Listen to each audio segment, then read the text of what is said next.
नमस्कार। SNTGS point में आपका स्वागत है। क्या कभी आपने जीडीपी के बारे में सुना है? क्या कभी जीडीपी के घटने बढ़ने की सूचनाएं अखबार में देखा है? क्या आपने सोचा है कि जीडीपी क्या होता है, उसकी गणना कैसे की जाती है, उसके बढ़ने से क्या होता है, उसके घटने से क्या होता है, जीडीपी क्या है? इस टॉपिक को आज हम कुछ समझेंगे और समझाने की कोशिश करेंगे। सबसे पहले हम जीडीपी के संदर्भ में जीडीपी का अर्थ क्या होता है, जीडीपी होता क्या है। जीडीपी सामान्य सवाल जो पूछे जाते हैं एसएससी या छोटे कहीं एग्जाम में, उसमें पूछा जाता है कि जीडीपी का फुल फॉर्म क्या हुआ, यानी जीडीपी का पूरा नाम क्या है। तो जीडीपी का पूरा नाम जो होता है जीडीपी, इसका पूरा नाम होता है ग्रॉस डोमेस्टिक प्रोडक्ट।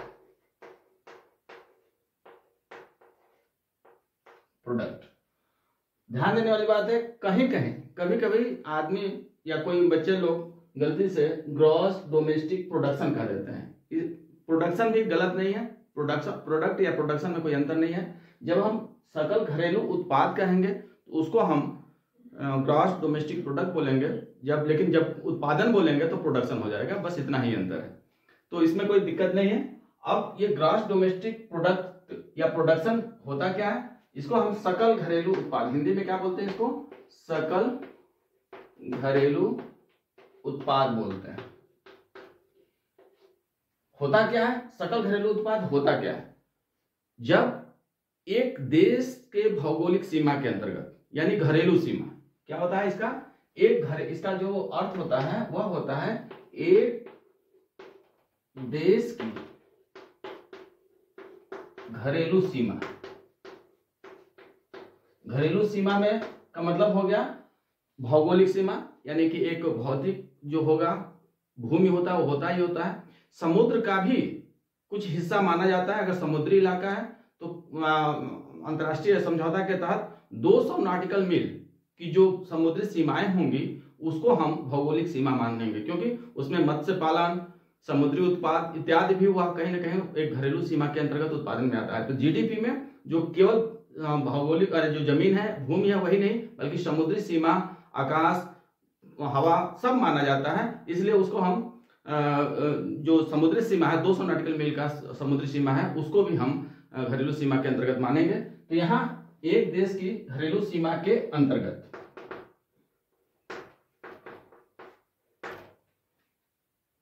उपलब्ध सभी संसाधनों अब यहाँ पे एक संसाधनों की बात करते हैं। थोड़ा सा यहाँ पे जानकारी रखना जरूरी है कि संसाधन होता क्या है। संसाधन का मतलब होता है उत्पादन को पूरा करने के लिए जो साधन लगाए जाते हैं उसको हम संसाधन कहते हैं। उसमें मुख्य रूप से जो संसाधन होते हैं वह होते हैं आपके भूमि, दूसरा होता है पूंजी, तीसरा होता है श्रम, और जो चौथा होता है वह होता है साहस। पांचवा भी होता है लेकिन उसकी हम चर्चा अभी नहीं करेंगे। पहला होता है भूमि जिसको हम लैंड कहते हैं, दूसरा पूंजी जिसको हम कैपिटल कहते हैं, तीसरा श्रम जिसको हम लेबर कहते हैं, और चौथा साहस यानी इंटरप्रेन्योर कहते हैं। ये चारों साधन जो होते हैं इनको मिलाएंगे तो इनको हम संसाधन कहेंगे जो एक घरेलू सीमा के अंतर्गत हो। जैसे भूमि का मतलब क्या होता है? भूमि मतलब होता है वह चीज, वह वस्तुएं जो प्रकृति ने हमें निःशुल्क दिया है, यानी प्रकृति से जो भी चीजें हमें मिला है वह सब क्या होता है? भूमि। सामान्यतः लोग सामान्य बात में जब बात करते हैं तो भूमि का मतलब जमीन के टुकड़े से माना जाता है, जबकि ऐसा नहीं है। जमीन के टुकड़ा ना होकर के जितनी भी प्राकृतिक संसाधन है, चीजें हैं, जैसे भूमि यानी जमीन के टुकड़े हो गए, आपके हवा, पानी, आकाश, नदी, पर्वत, वन, खान जिसको कहते हैं माइंस टाइप के, और इस प्रकार की जिसका हम निर्माण नहीं कर सकते हैं, वो हमको प्रकृति ने हमें स्वतंत्र रूप से दिया है, निःशुल्क दिया है, उसको हम भूमि कहते हैं। इस बात को जरूर ध्यान रखेंगे, क्योंकि यहाँ थोड़ा सा गलतियां हो जाती हैं। भूमि का मतलब अक्सर लोग भूखंड के संदर्भ में समझते हैं, ऐसा नहीं है। भूखंड का मतलब जो प्राकृतिक संसाधन होते हैं वो सब भूमि के अंतर्गत आते हैं। दूसरा होता है पूंजी। पूंजी का मतलब होता है जो ऐसे वस्तुएं जो पुनः वस्तु उत्पादन के लिए प्रयोग में लाई जाती हैं, उसे हम पूंजी कहते हैं। पूंजी मुद्रा के रूप में भी हो सकते हैं और किसी वस्तु के भी रूप में हो सकते हैं। वस्तु के रूप में क्या होगा, जैसे मान लीजिए कोई बड़े औजार है, यंत्र है, वो आपकी पूंजी हो सकते हैं। एक मकान है जो जिससे आप कहीं ना कहीं उससे रेंट पा रहे हैं, उससे जमीन कर रहे हैं, वो भी एक पूंजी का हिस्सा हुआ, उसमें कार्य कर रहे हैं। कोई कंप्यूटर है, कंप्यूटर से आप काम कर रहे हैं, तो वो आपकी पूंजी हो गई। एक पशु है, पशु जो है आप उससे आप दूध का व्यवसाय या अन्य व्यवसाय कर रहे हैं, वो आपका पूंजी हो गया। लेकिन यहाँ एक और चीज समझना है कि पूंजी एक भौतिक पूंजी होती है, एक मानव पूंजी होती है। भौतिक पूंजी का मतलब होता है जो हम दूसरे वस्तु जो भौतिक होता है। मानव पूंजी मतलब जिसको माने मानव के शिक्षण और प्रशिक्षण के द्वारा उसकी उत्पादकता या क्षमता को बढ़ाना, वो मानव पूंजी कहलाता है। क्योंकि मानव पूंजी जब हम शिक्षित करते हैं, प्रशिक्षित करते हैं, तो उसकी कैपेसिटी बढ़ती है और वह पुनः और अधिक वस्तु उत्पादन, जितना हम निवेश करते हैं उनके शिक्षण प्रशिक्षण में, उससे ज्यादा वो उत्पादन करते हैं, उनका सहयोग योगदान होता है। इसलिए मानव पूंजी और भौतिक पूंजी अलग अलग हो जाता है। तीसरा होता है श्रम पूंजी। श्रम का मतलब होता है श्रम जो है लेबर, जो एक आर्थिक क्रिया को सचलता प्रदान करता है, सजीवता प्रदान करता है। क्योंकि भूमि एक निर्जीव वस्तु है, पूंजी भी एक निर्जीव वस्तु है। इन दोनों निर्जीव वस्तुओं में जो सजीवता प्रदान कर, इसके बिना श्रम के एक्टिविटी के हम दोनों कार्यों को हम कर नहीं सकते हैं। इसलिए इसको श्रम जो होता है, श्रम का मतलब होता है जिसमें जो निर्जीव संसाधनों को सजीवता प्रदान करता है, उसे हम श्रम कहते हैं। इसको अंग्रेजी में लेबर कहते हैं। चौथा जो साहस, बहुत इंपॉर्टेंट, उपरोक्त तीनों संसाधनों में सबसे ज्यादा महत्वपूर्ण है वह है साहस। साहस के बिना कोई भी हम आर्थिक कार्य नहीं कर सकते हैं। आर्थिक कार्य तभी होगा जब साहस होगा। सामान्यतया एक व्यवहारिक बात करें तो गांव घर में देखे होंगे, यह जो संसाधन होते हैं, किसी एक घर की बात हम कर लेते हैं, एक उदाहरण छोटा सा देते हैं आपको। जैसे मान लीजिए कोई ऐसा व्यक्ति है, किसान है, जिसके पास भूमि है यानी जमीन का टुकड़ा है, उसके पास पूंजी है यानी कि बीज होगा, हल होगा, जो भी जो यंत्र होंगे, ट्रैक्टर होंगे, हो सकते हैं उसके। मान लीजिए कि खुद या उसके घर में लोग भी हो सकते हैं, श्रम भी होता है, श्रमिक भी हो सकते हैं। लेकिन उसके पास अगर साहस नहीं होगा, वह यह नहीं सोचेगा कि मैं इस काम को करूं या ना करूं, जैसे वह रिस्क नहीं लेना चाहता है, तो वह काम नहीं कंप्लीट हो जाएगा। क्योंकि उसके पास भूमि भी है, पूंजी भी है, श्रम भी है, लेकिन उसके अंदर साहस नहीं है। तो साहस जब नहीं रहेगा तो वह काम कभी नहीं कर सकता है। एक अर्थशास्त्र में कहा जाता है, बड़ा प्रचलन है कि more risk more profit, no risk no profit. यानी कि जितना जो रिस्क लेता है उसको उतना ही लाभ होता है, और जो रिस्क नहीं लेता उसके लाभ नहीं मिलता है। यहाँ पर जब ये बात कहें तो मुझे एक और बात याद आ गई जो बताना मुझे लगता है कि जरूरी है। एक जो ये संसाधन है, भूमि, पूंजी, श्रम और साहस, इन संसाधनों को पारिश्रमिक के रूप में क्या मिलता है उसका एक पर्टिकुलर नाम होता है। टर्मिनोलॉजी, अर्थशास्त्र में टर्मिनोलॉजी बहुत ज्यादा होती है, इसको समझना बहुत जरूरी होता है। नहीं तो है सामान्य चीज, लेकिन उसका एक नाम दे दिया जाता है जिसकी वजह से समझना कठिन हो जाता है आम आदमी के लिए। क्योंकि हम ये वीडियो जो बना रहे हैं वो आम आदमी, आम समझ के लिए बना रहे हैं, साधारण लोगों के लिए भी बना रहे हैं, और जो पढ़ने वाले हैं उनके लिए तो है ही। तो यहाँ पे जैसे भूमि है, भूमि को जो पारिश्रमिक के रूप में मिलता है उसे हम लगान कहते हैं। लगान का मतलब अंग्रेजी में बोलते हैं रेंट। जैसे कमरे का किराया होता है उसको हम रेंट बोलते हैं, या जो भूमि के टुकड़े होते हैं उनसे जो उत्पादन मिलता है उसको हम रेंट करते हैं। जो किराया, जैसे जमीन हम कहीं लिए किराए पे तो उसको हम रेंट बोलते हैं। दूसरा जो होता है पूंजी। पूंजी को जो, जैसे मान लीजिए कि हम ऐसे समझ में नहीं आएगा, अगर मान लीजिए हमको एक ट्रैक्टर खरीदना है, ट्रैक्टर क्या हुआ, पूंजी हो गया। ट्रैक्टर खरीदने के लिए हमने क्या लगाया, पैसा लगाया। पैसा हमारे पास भी हो सकता है और हम उधार भी ले सकते हैं किसी से। जब उधार किसी से लेंगे तो उसको बदले में हम क्या देते हैं, जैसे बैंक से हम उधार लेते हैं तो बदले में क्या देते हैं, ब्याज देते हैं। तो जब ब्याज देते हैं वह किसके लिए देते हैं, पूंजी के लिए देते हैं। पूंजी का जो पारिश्रमिक हुआ वह हुआ ब्याज। यद्यपि आप पूंजीपति या पूंजी व्यक्ति ही लेगा, हर काम तो आदमी को ही करना, इसमें कोई बड़ी बात नहीं है। लेकिन जो पूंजी का जो लाभ वो होता है, पारिश्रमिक होता है, उसे हम ब्याज कहते हैं। क्या कहते हैं? ब्याज कहते हैं। अब अगला जो श्रम है, श्रम का मतलब जो शारीरिक या मानसिक किसी प्रकार के काम करते हैं। यहाँ पे थोड़ा सा अंतर आधुनिक अर्थशास्त्र में शुरू हो गया है। श्रम को दो भागों में बांट दिया जाता है, एक शारीरिक और एक मानसिक। शारीरिक या मानसिक श्रम श्रम ही हुआ, लेकिन शारीरिक को हम वेज के रूप में मानते हैं, यानी कि मजदूरी के रूप में जानते हैं। माने श्रम को क्या मिलता है, अगर केवल एग्जाम के लिए पूछा जाए तो श्रम को क्या मिलता है, अगर एग्जाम में पूछ दे तो आप लिख दीजिएगा मजदूरी यानी कि वेज।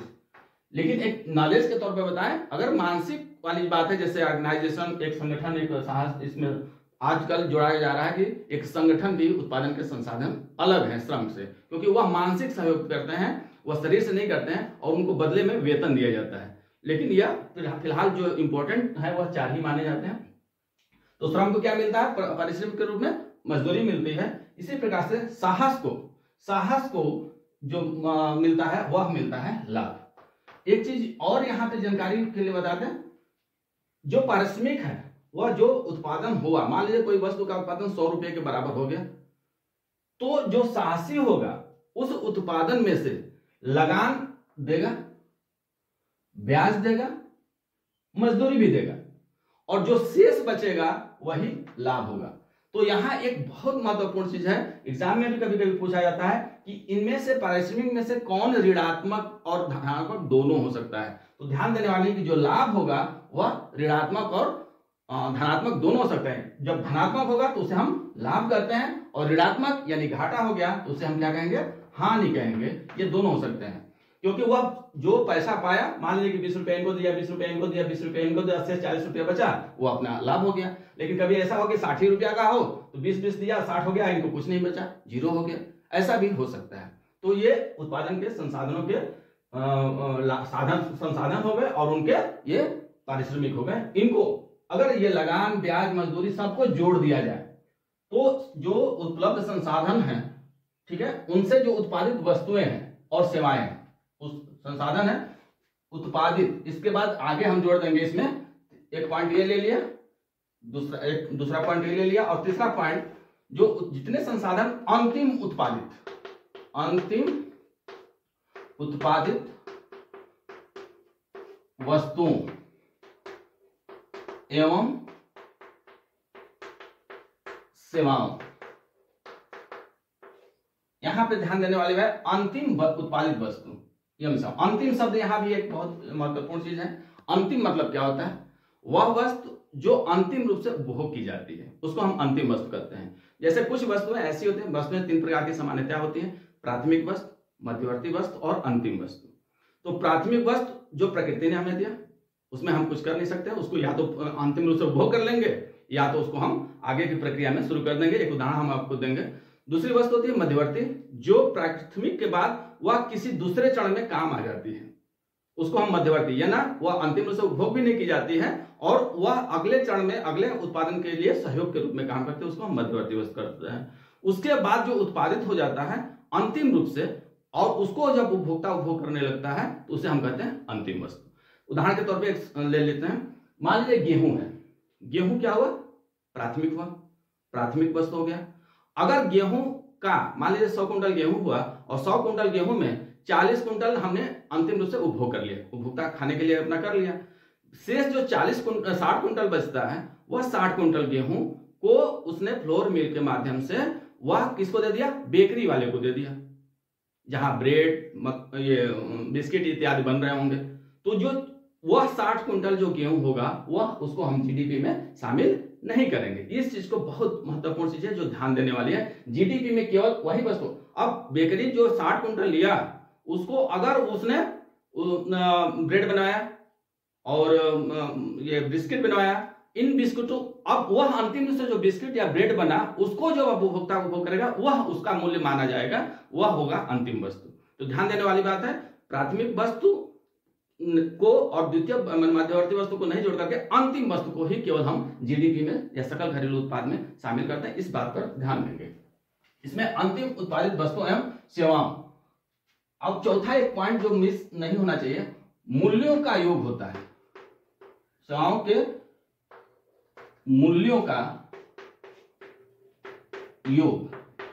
एक चीज और है यहाँ पे, एक देश की घरेलू सीमा के अंतर्गत उपलब्ध सभी संसाधनों के अंतिम उत्पादित वस्तुओं एवं सेवाओं के योग। एक चीज और छूट यहाँ पे हमने प्लस पहले से ही बताया है, यहाँ एक इंपॉर्टेंट चीज होता है कि निश्चित समय।